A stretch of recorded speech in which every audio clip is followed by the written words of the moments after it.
Hey YouTube, good to see you all, or at least have you see me.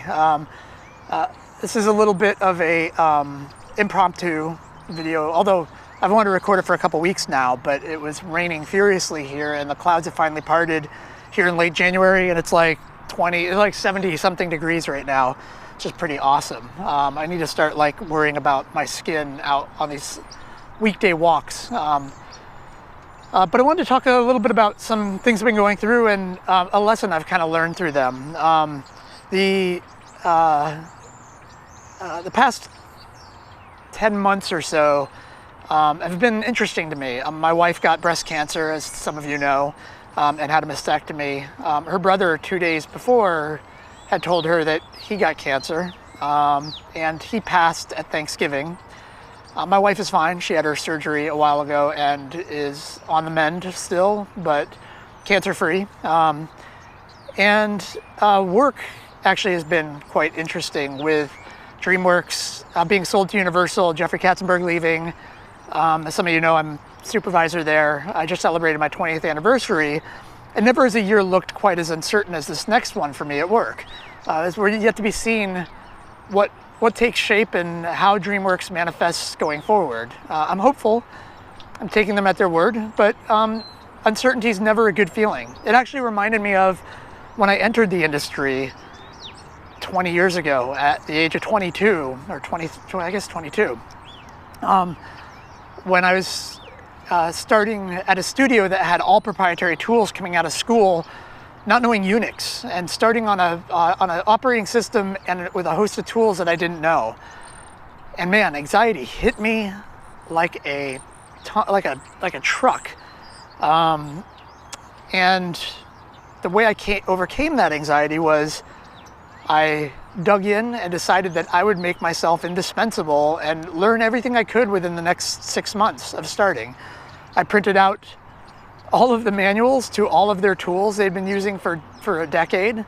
I would take them home and read them. I got books on linear algebra from the library, all sorts of things I never thought that I'd do. But this grounded me and gave me some peace of mind, actually. And so it was interesting to have so much uncertainty this past year.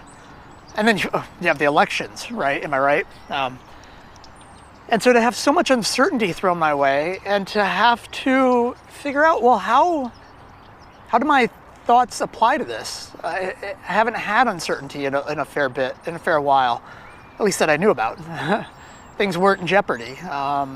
Things have been relatively calm the last decade for me. I have great kids who have now gone off to college, and now they're becoming their own people out there. And so now I have an empty home and I don't have those distractions around. And so when this stuff hit, it was quite daunting. Really threw me for a loop. I had to kind of find my grounding. What was going to be my grounding? And interestingly, I went right before my son went back for college. The day before the Rose Bowl parade, we were in Pasadena. We stopped by Roman's bookstore, and I picked up on the shelf Seneca's On the Shortness of Life. And what a fortunate thing that was for me. It's a book by the Stoic Seneca, who lived about the time of Christ. He was an advisor to Nero before Nero went crazy, and Nero ended up exiling him. And he wrote a series of essays. I think he's the originator of the form, the essay, or supposedly. Is credited with the form of the essay, but it was really what I needed at the moment. I read probably a good third of it standing there in the bookstore, finished it on a PDF I downloaded because it's fairly widely available. And Seneca's point in there is that life isn't short if you know how to live it, that most of us waste our lives, and it's those who waste their lives who are unsatisfied when death comes. Now, obviously, that's death coming isn't anything anyone desires. Living life is quite interesting and fun. But his point was that you're most prepared for it if you've engaged it and lived it to its full. That there's a way to have a satisfying life And at the end of it, be okay with it. Be like, okay, you know what? That was well lived. And it has to do with your frame of mind. Case in point, Donald Trump. I refuse to let that man have my happiness or have my joy. The actions he's taking are things that upset me and disappoint me, and I speak out against them, and I want others to speak out against them. But I'm not going to let him ruin my next 4 years or make them joyless years. I won't let him have my happiness. He can't have that. And that's certainly easier said than done. It's very difficult to go on social media without getting trounced. That's why I love Instagram these days. But at the same time, as you don't want to ignore reality. I think you want to, but what you want to be is you want to be prepared, and you want to be living life with purpose. And that when, as Seneca would say, when fortune doesn't go your way, that you're flexible, that you're malleable, that you're prepared, and that you live in each moment, and you live in that moment to the full. There's a lot of wisdom there. It was a really interesting read, and I've watched a couple of other, you can find it on YouTube on the Shortness of Life. You can find other supplemental videos and whatnot talking about it. I think it's a really healthy attitude to have. And I think life is quite long. In fact, last spring, I kept commenting on the wash of memories I now have, of good memories of my family, with my 3 kids, who are now all adults, having just voted in their last election. There is almost too much. Life is too full for me. The love of my wife, the weekend walks that I have with her, each moment is just so rich that it's now becoming almost too full, like too many highlights in the book, if you will, to the point where it's just too much to even keep track of, and I want to hold all of it at once. And this essay and this reflection on kind of these Stoic values has helped me in my work uncertainty as well, because I realized what I was doing back in entering the industry and taking hold of the opportunity before me and preparing myself was that I wasn't going to let life push me around. I was going to be as prepared as possible, that I couldn't control what tomorrow brings, but I can live in each moment in such a way as to be in the right mindset and to be prepared and to be at peace. It's also not letting your mind go, being tranquil and not letting your mind go nuts all the time, so fast in all these worries.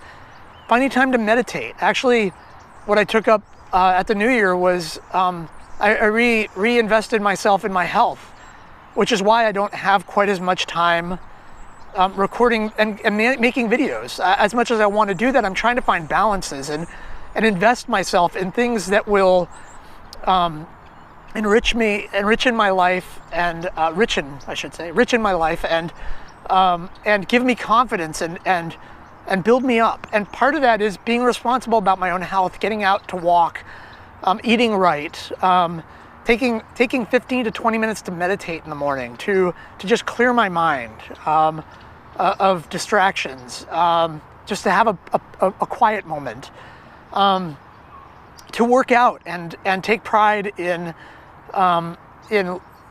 getting my body back in shape and feeling good about accomplishments.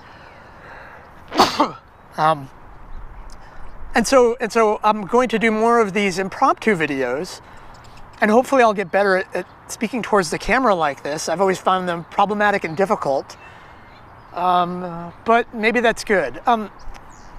So anyway, that's that. I'll look into The Shortness of Life. It's a great little read. It's not long. It's definitely helped me a lot in framing current events and my own attitudes towards them, and how I can approach this next year. It's going to be a shit-filled year with lots of unpleasant news, but I'm not going to let Trump, or my uncertainty at work, or uncertainty about health, catch me by surprise. I'm going to be prepared, and I'm going to take life on and seize the day, right? In terms of channel news, I'm just going to start, I believe next weekend, Helena Handbasket and I are going to start a series together, where we're going to host on each other's channels, flip back and forth. I think we're calling it Hey Helena and Hey Bert. So when she's doing it's Hey Bert, when I'm doing it's Hey Helena. And we're going to host hangouts, I think initially just with us.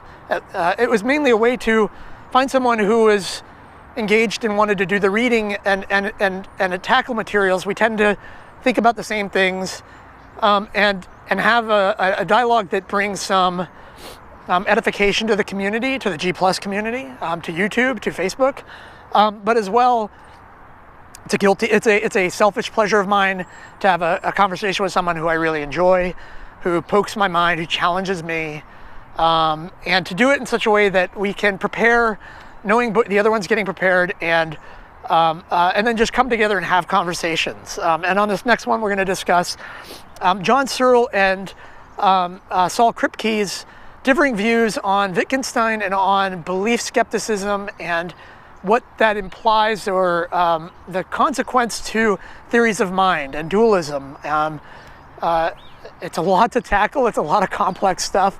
I've been trying to get through a lot of materials, and hopefully we have a good conversation about rules-based versus use versus kind of behavioralist type notions, or different ways to think about language and to think about consciousness and the mind. It should be good. It's probably going to ramble like mad, not unlike this video, but hopefully should be some enjoyable listening. I'm also working on a series with Alex Malpass that he's authoring, and I'm going to help with some of the execution of. And hopefully we can get that going. So more good stuff coming this spring. Maybe I'll get to some quick videos, little videos. I want to do a video on the gift of faith. I've been told a number of times I've been doing a lot of Facebook back and forth with individuals on the topic. So, and hopefully I bring a bag of tissues to my next recording so that I'm not constantly sniffing and wiping my nose. So cheers all, Happy New Year, keep your head up, check out The Shortness of Life, maybe check out some videos on it if you find that the reading is tedious. It's probably about an hour's read. Cheers, and take care. Leave notes in the comments on what you thought, all right? Also, if you have topics you want to see covered, it'll get my mind going, so I'll offer those as well, okay? Cheers, and take care. Okay, I didn't finish my thought in regards to how the shortness of life applies to my film projects and my work. And so let me just finish that thought. I just completed Boss Baby, and now I have some gap before my next project, and potentially some gap after that until my next project after that, when I get onto a long-term film. And I think given the state of the studio and being in a transition of ownership, my mind just goes to the darkest place. I just celebrated my 20th anniversary. I'm capable, I'm valued. I think I'm safe. But it doesn't stop the anxiety. And I think what the shortness of life did is it reminded me of that time 20 years ago, that I took that uncertainty and invested myself and didn't care what came tomorrow, but instead made sure that I was as prepared as possible to face it. And that is the best you can do. You can't control fortune. There are things out of your control. But you can control what you do today and how invested you are today in such a way that you're prepared for tomorrow. And that is, that was something that was reinvigorated in me, or I was reminded of in reading this essay as I came to think about my work situation. And so what I'm doing each day is applying myself and investing myself and using every free moment to learn every tool I can get my hands on. I'm going to do deep dives into things that I don't normally get to touch, and find a passion in that, find a joy in that. And that will not only prepare me for tomorrow, such that my next film or my next project, or should things go in a adverse way I don't expect, I'll have as many things under my belt to deal with them as I can. But it will also make each day fulfilling. It'll make it engaging. This is also the lesson I've learned from all the celebrity deaths at the end of last year. It's like, okay, well, these celebrities, some of them abuse their lives quite hard. So am I doing the most I can to take care of myself and to engage life in a way where it's rich and I'm going to be able to live it the way I want to live it moving forward? And that gives me short-term goals, and it makes me invest in these things in such a way that I get some confidence built up, and I I just find a lot more, I'm living life in a purposeful way. So I'd encourage you to think about these lessons, think about these things that I'm experiencing. If they apply to you, great, and maybe go check out on the Shortness of Life. So again, I'm saying bye-bye twice, so cheers and take care all. Bye-bye.